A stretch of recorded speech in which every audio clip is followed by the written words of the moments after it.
My name is Sarah, and I'm a 37-year-old stay-at-home mom. I've been married to my husband, John, for 8 years. We had difficulty having children, and it took us 4 years of fertility treatments. But our dream has finally come true. To our surprise, we're expecting twins. I was so overjoyed that I cried in front of my doctor. When I told John about the twins, he was over the moon. Of course, my parents were delighted too. My in-laws, on the other hand, were utterly surprised. Well, isn't this something? Not only Bob, but you too, John. I wonder if we have the genes for twins running in our family, my mother-in-law said. Yes, indeed. My husband's younger brother, Bob, also has twins. Unlike us, Bob and his wife had children right after getting married. Their twin boys are currently 4 years old and quite mischievous. I'm quite anxious about raising twins, so it's reassuring to have someone nearby who I can consult about parenting. As the expected delivery date draws near, I struggle more with my huge belly. Being pregnant with twins is anything but relaxing. It's a blessing to know that my twins have grown this much without any major issues. These twins are doing their parents a favor even before they're born, I ponder, already feeling like a proud mom as I somehow managed to get the housework done. What's this? This doesn't taste right, my husband complains despite my efforts to keep up with the housework. I'm sorry, I couldn't taste it because I'm feeling sick. What's that about? Your morning sickness should be over by now. You should be in your stable period. Stop making excuses. There's no stable period with a twin pregnancy, I reply. Don't make excuses. You're a stay-at-home mom. At least get your cooking right. And what's with this mess? My husband is always angry and complaining. He doesn't help with anything. He won't even take out the trash. Besides my unsympathetic husband, there's another source of stress. What's with this mess? Just because you're pregnant doesn't mean you can slack off, my mother-in-law says daily. I'm sorry, I've been feeling sick since morning. Seriously, can you even give birth like that? You know you won't be done after just popping babies. Your job as a mom starts only after that. Yes, I'm aware. Now, go fix lunch. My mother-in-law, who visits every day, is my biggest source of stress. Her house is about a 10-minute bike ride away, and she shows up every day around noon, nags at me, has me prepare lunch for her, and continues to nag until she leaves. It's truly baffling behavior. I guess it's okay to leave my father-in-law on his own. I think at my wit's end with her daily assaults. I finally brought it up with my husband. Listen, my due date is approaching, and I'm thinking of going back to my parents' home. I tell him. Huh? Aren't you supposed to be hospitalized before your due date? Just stay here until then. I'm scheduled for a C-section, so I'll be admitted to the hospital a little before my due date. Yes, but we don't know when labor will start, do we? Besides, honestly, it's tough having your mom over every day. What's that supposed to mean? I told my husband about the daily onslaught from my mother-in-law. He knew she was coming over every day, but he probably didn't know she stays for so long. He looked a bit surprised. Well, I understand it might seem a bit selfish, but isn't it because she feels comfortable with you? Huh. She feels like being around you. She treats you like her own daughter, doesn't she? So be a little nicer to her. Well, I could stand her before my belly got big, but now it's impossible. Don't you feel anything looking at this belly? As I pointed to my enlarged belly, my husband just shrugged his shoulders. Well, I guess it is big, and it might make moving around difficult.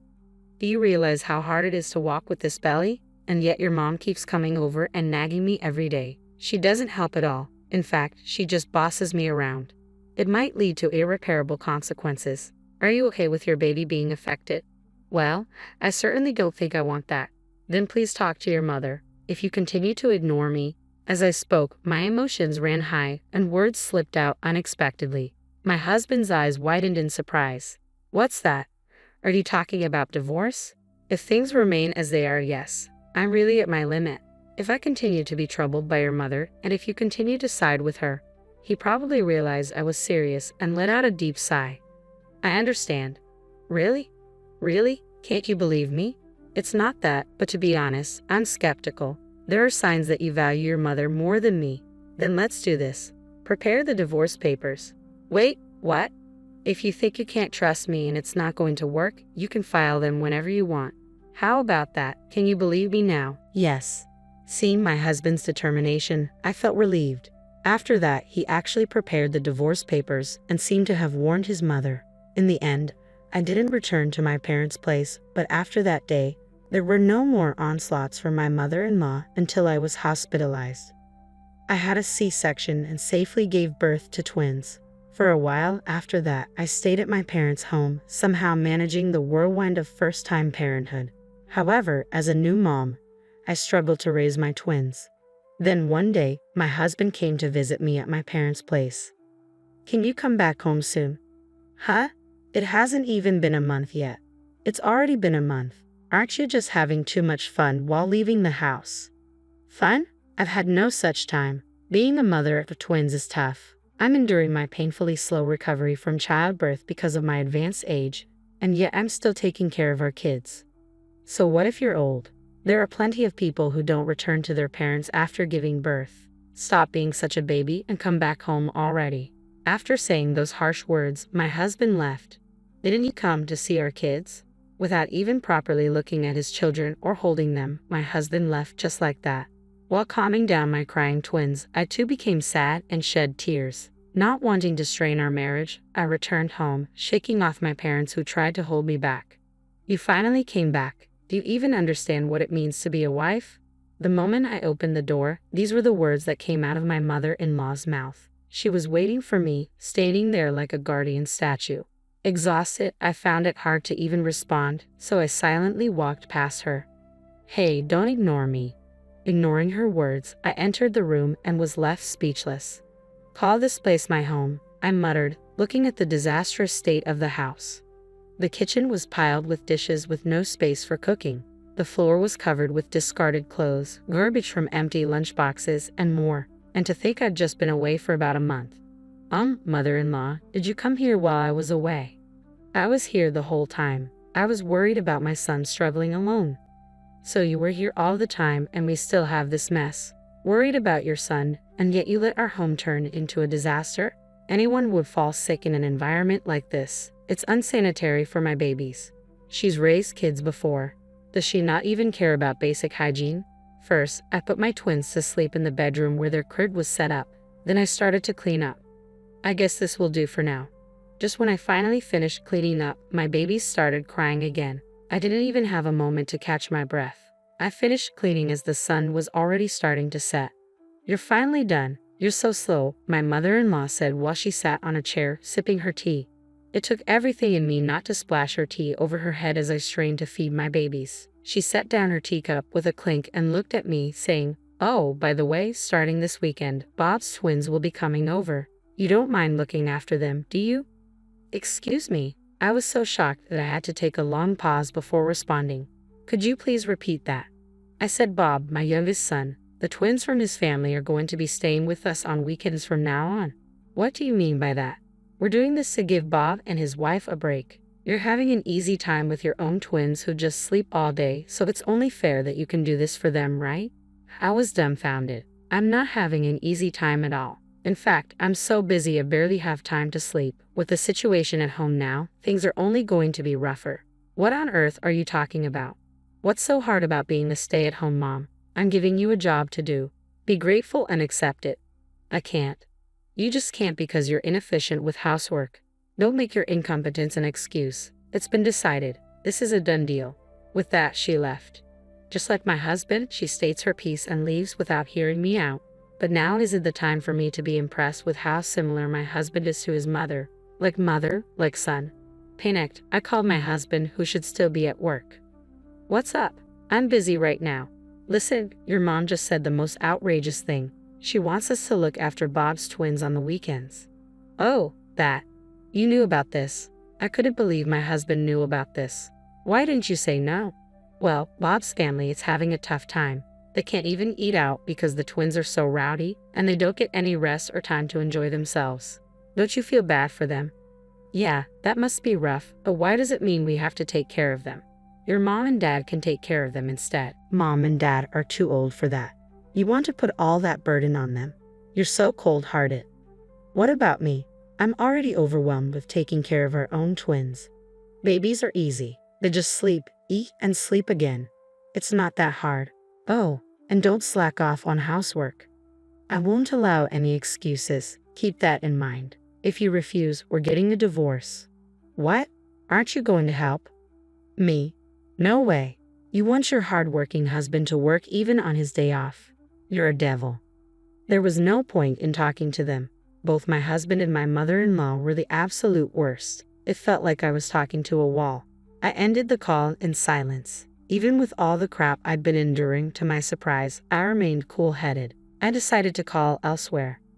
A few minutes later, having ended the call, I found myself gazing at my sleeping twins.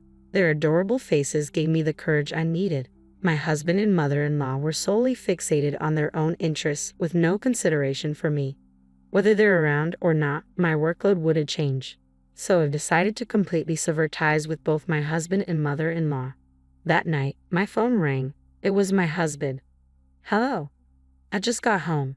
Why aren't you here? Where are you?" "I'm at my parents' house." "What? You came back from the hospital. Why are you still at your parents' house?" "I went back home once and cleaned up. It's clean now, isn't it? So why are you at your parents' house now?" "Because I'm fed up with you." With that, I ended the call and turned off my phone. I thought he might call my parents' house, but perhaps it was awkward for him if my parents picked up. So no one came. Instead, the next morning, my husband showed up. "Hey, Sarah, you're here, aren't you? What the hell are you thinking?" To my surprise, my mother-in-law was with him. The lovely mother-son duo had made their appearance. "Can you not cause a scene this early in the morning?" I responded to their displeased faces. "What the hell do you think you're doing? Hurry up and come back home." "Yes, come back and take care of the house." "What am I supposed to eat?" My mother-in-law chimed in. They both teamed up and exclaimed energetically.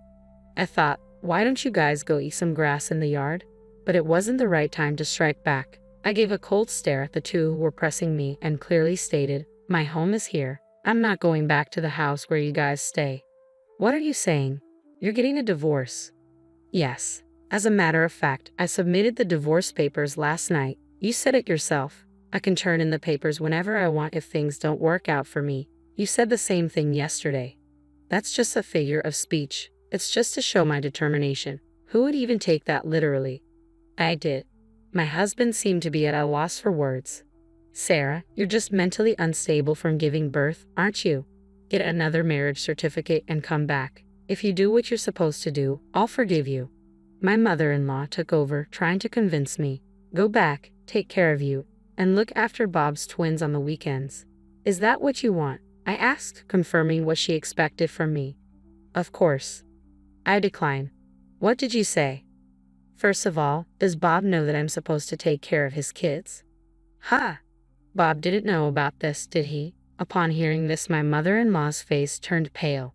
To my disbelief, she had decided on her own to make me take care of Bob's twins. In fact, I had called Bob after talking with my husband last night. When I explained the situation, Bob was very surprised. "You're already taking care of your own twins, aren't you? I wouldn't dream of burdening you with our kids too. Sure, our twins can be a handful, but we love them to pieces. If we left them with you on our days off, we wouldn't get to play with them." In other words, my mother-in-law had taken it upon herself to assume that Bob and his wife needed help, and she decided to take in the twins without their consent, then tried to delegate the responsibility to me. I could never understand her. "The divorce proceedings are done. Can you please leave now?" "There's no way I can accept this," my husband insisted stubbornly. "Can you stop already?" All of a sudden, I heard someone yell from behind. When I turned around, my father was standing there. "Dad." He was flustered. "You've been saying some pretty selfish things. Have you ever helped out around the house? Do you even look after the twins at all?" My husband was searching for words in response to my father's questions. "I'm tired from work." "Oh, yet I hear that you take breaks all the time without doing any significant work. Even when everyone else is working overtime, you always leave work on time, and yet you're always coming home late. Are you having an affair?" No. I was just hanging out." "Really? Now you push all the housework and childcare onto my daughter and then go have fun. You have it easy, don't you?" "Ah, well, that's..." In reality, my husband was employed at the company my father runs. While it's a small-scale business, it has a fair number of employees. Among them, my husband had been loafing around, acting high and mighty because he's the CEO's son-in-law. This fact came to light when my father conducted an internal investigation. I had believed he was working hard late into the night, so I couldn't believe what I was hearing.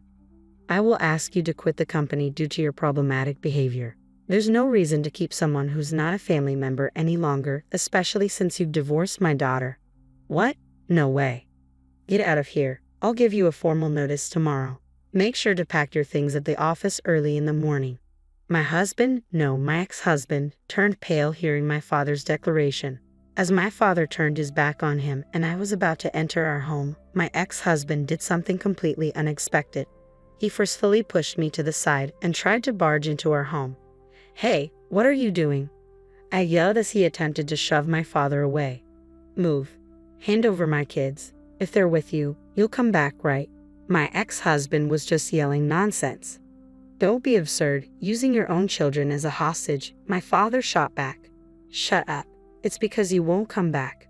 My ex-husband desperately tried to force his way into our home. I clung to him, trying to prevent his intrusion, while my ex-mother-in-law frantically tried to pull me off him. My father rushed to block the front door from inside. It was utter chaos. If I let him take my children, only the absolute worst could happen. I screamed at the top of my lungs, "Stop." Just then, I thought I heard the siren of a police car approaching, followed by a sharp braking noise in front of our house. "Officer, over here." "Mom." The person who squeezed past my father and rushed out was my mother. She hurried towards the officer who had just gotten out of the police car, explaining the situation. "What the hell? I'm her husband. I'm her family. What is wrong with entering my mother-in-law's home? I'm this boy's mother. Why are you cops here?" All right, we'll hear your story at our office," the officer said. My ex-husband and ex-mother-in-law were vigorously resisting the police's questioning, and it seemed they were eventually taken away. My mother, who had been watching our exchange from inside the house, had sensed something was off and called the police. "Thank you, Mom. I called because I thought something was wrong, but to think they would try to take away the twins. They're unbelievable. Trying to change my feelings by taking our kids as hostages was awful." After explaining the situation to the officer, we exchanged weary smiles. Later on, my ex-husband and ex-mother-in-law were released but were given a restraining order to stay away from me. After discussions through a lawyer, I successfully received a lump sum payment for alimony and child support. My ex-husband, who had been fired from my father's company and lost all his money, ended up living a hard life in a rundown apartment, working part-time. How do I know this? Because my ex-husband sent me numerous texts, repeatedly whining about his situation. I was wrong. I love you and the kids. Why was I so selfish? I've changed. Can't we start over? Or if you could just do the cleaning and laundry, I'll forgive you. I'll come back. I'll be waiting, and so on. Even though he said, I was wrong, he ended his text with, "I will forgive you." It didn't make sense. Of course, I ignored him. I got fed up and finally blocked him. I heard from my ex-brother-in-law, Bob, that my ex-mother-in-law had moved into my ex-husband's shabby apartment. Surprisingly, my ex-mother-in-law had apparently been asked for a divorce from my ex-father-in-law quite some time ago, which explains why she came over to our place so often.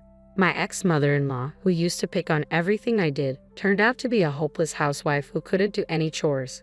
I heard my ex and his mother are constantly fighting as neither one of them can do basic chores. My mother and brother have caused you trouble. I am so sorry. Bob apologized to me over the phone, sounding sincere. Bob must have inherited all my ex-father-in-law's sense. Raising twins can be tough. Please don't hesitate to consult me or my wife. His supportive words made me very happy. After hanging up the phone, the cries of the twins echoed throughout the house. All right, I'm coming." As I peacefully watched my adorable twins grow, I felt nothing but happiness.